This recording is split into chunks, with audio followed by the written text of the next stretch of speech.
जोडणीसाठी त्यांनी आपल्याकडे अर्ज केला होता.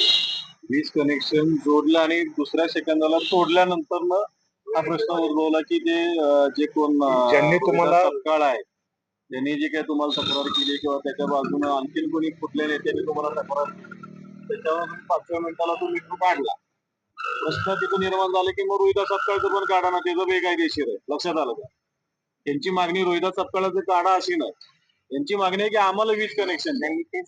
गेल्या कित्येक वर्षापासून ते बिचारे तिथं त्या झोपड्यामध्ये राहते. तुम्ही त्यांचं घर सुद्धा बघितलं असेल.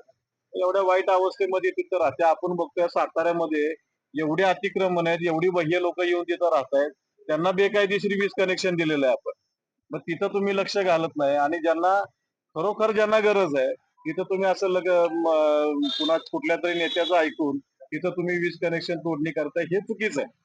याच्यासाठी आज त्यांचा नवरा बघा हा अपंग आहे, प्रॉपर्टी यांच्या नावावर आहे, प्रॉपर्टीला ह्यांचं नाव आहे, मग ह्यांनाच वीज कनेक्शन दिलं नाही.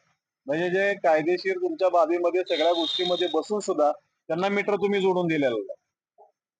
ही वेळ आलीच नसती ना, आज तुमच्या दारात उपोषण करावं लागते. ह्याच्यासारखी शोकांकिताच नाही, एक लक्षात ठेवा. मागेल त्याला वीज कनेक्शन द्यायची तरतूद आहे तुमच्याकडे.